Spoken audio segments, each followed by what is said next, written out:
Kuna hii hapa barua ya wazi kwa Alhaji Aliko Dangote, bilionea wa Nigeria, kutoka kwa mfanyabiashara kijana Nathan Kimaro ambaye ni CEO wa Somaroy Group, lakini pia ni mmiliki wa kampuni ya Access Stores. Sasa amemwandikia barua ya wazi Alhaji Aliko Dangote. Ameniambia kwamba amemtumia pia email ya Kiingereza version hii, lakini hii hapa anataka Watanzania wasikie kitu gani ambacho amemwandikia Aliko Dangote. Na unafahamu pia Dangote Jumamosi hii amekutana na Rais wa Jamhuri ya Muungano wa Tanzania Mheshimiwa Samia Suluhu Hassan katika Ikulu ya Dar es Salaam kuzungumzia bila shaka ile issue ya mradi wa ujenzi wa oil refinery ama kiwanda cha kusafisha mafuta Tanga, ambapo hivi karibuni kumekuwa na story pia kwamba Dangote alitaka aupeleke Mombasa. Hii barua inasemaje? Kutoka kwa Nathan, anaandika hivi: barua ya wazi kwa Alhaji Aliko Dangote, Chairman Dangote Industries Limited. Mpendwa Alhaji Aliko Dangote, naamini kuwa wazo la kujenga refinery hii ya mapipa 6.5 kwa siku pale Tanga halikuibuka kwa bahati mbaya, bali lilikuwa limepangiliwa kwa umakini mkubwa hata kabla panel discussion iliyofanyika Nairobi. Pembeni yako wakati huo alikuwepo Mzee Yoweri Kaguta Museveni, rais wa Uganda, ambaye kwa maono na umakini mkubwa sawa na ulionao aliamua pamoja na nchi yetu kuleta bomba la mafuta la EACOP kutoka Hoima nchini Uganda mpaka bandari ya Tanga, licha ya kuwepo kwa option ya kulipeleka Mombasa. Nakubaliana kabisa na hoja ambayo naamini nawe unaamini pia, kwamba mataifa hayawi tajiri kwa ukubwa wa rasilimali zao pekee, bali kwa namna yanavyojiweka katika sera, taasisi imara na uthabiti wa muda mrefu. Kama alivyosema Margaret Thatcher mwaka 1988, countries are not rich by the proportion of their natural resources, but by how they position themselves in policy and stable institutions, akihutubia jukwaa la Foundation for Economic Education. Ni kweli Tanzania ina natural resources nyingi kuliko mataifa mengi katika ukanda huu, lakini hilo halitutii kiburi. Tunatanguliza uhalisia wa jambo kuliko uwepesi wake. Ukipata nafasi ya kukaa tena na Mheshimiwa Rais Museveni, naamini atakueleza kwa hadithi ya kuvutia namna mradi wa EACOP ulivyofikishwa Tanga kwa hesabu za kimkakati zaidi kuliko ushindani. Leo hii tayari tuna bomba la Tazama kutoka Dar es Salaam mpaka Zambia, jambo linaloifanya Tanzania kuwa Regional Energy Transit Corridor ya Afrika Mashariki na Kati.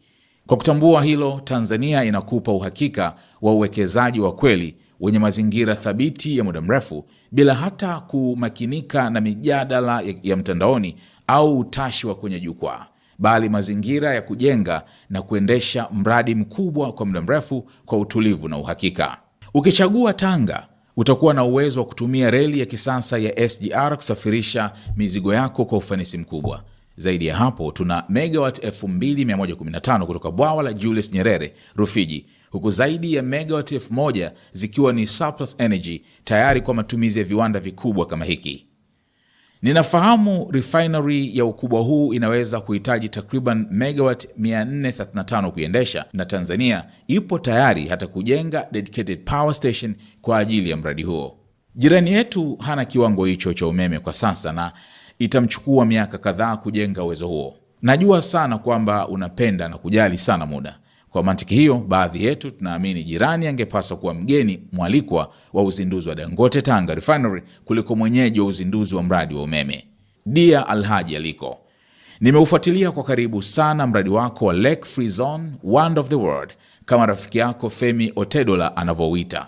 Nimeona changamoto ulizopitia, mapambano yako, hadi hatua ya kujenga bandari yako binafsi na zaidi ya kilomita 500 za barabara kwa nguvu zako mwenyewe, ili kupitisha mitambo mikubwa kama ile generator ya kuzalisha crude yenye uzito wa tani 3000 iliyomshtua Mo Ibrahim katika conversation yenu ya panel discussion ya 2019 Youth Forum.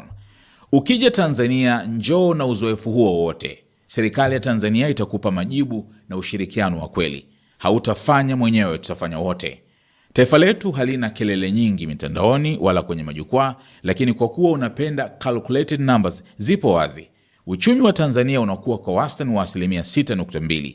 FDI, Foreign Direct Investment, imefikia zaidi ya dola bilioni 1.6 kwa mwaka, huku total FDI stock ikiwa ni zaidi ya dola bilioni 21.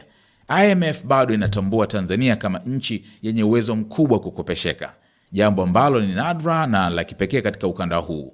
Tuna mradi wa LNG wa dola bilioni 42 pale Mtwara, karibu kabisa na kiwanda chako cha cement.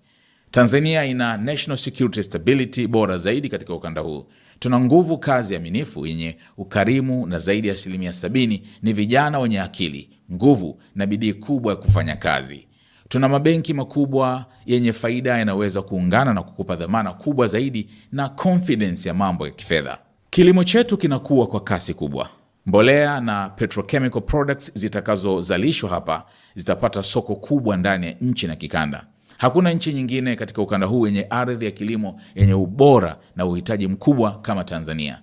Ukifika Tanga, utaona hilo kwa macho yako bila hata kuhitaji wataalamu wa udongo. Kupitia Tanzania EPZA Special Economic Zones, tayari kuna eneo la zaidi ya hekta 1363 pale Tanga ambalo limekwisha fidia, kupimwa na kuandaliwa kwa ajili ya uwekezaji mkubwa kama huu.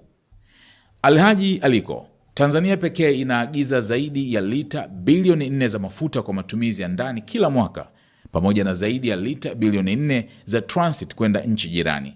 Ukanda mzima kwa pamoja unatumia zaidi ya lita milioni 40 kila siku, hivyo sisi wenyewe ni wateja wa hundreds of barrels. Nimesikia ukigusia sheria za uagizaji wa mafuta kama jambo muhimu sana katika kufanya maamuzi yako. Pale bungeni Dodoma tuna viongozi na wabunge wanaotambua uzito wa jambo hili. Siku utakapoamua kuja mezani kwa mazungumzo rasmi, naamini hata mchakato wa maboresho ya sheria unaweza kuanza siku hiyo hiyo kwa manufaa ya pande zote. Tanga inajivunia strategic location yake. Inaunganisha nchi zote za East Africa, hasa zile zisizo na bandari kama Uganda, Rwanda, Burundi na DRC.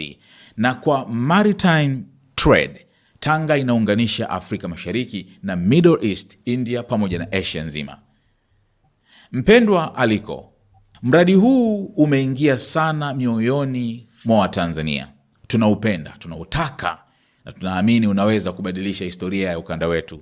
Siku utakapopewa maelfu ya ekari za kujenga refinery ya dola bilioni 17 pale Tanga, vijana wa Tanzania wako tayari hata kujitolea bure kufyeka maeneo, kufanya usafi na kupanda miti kama ishara ya heshima, upendo na baraka zetu kwako.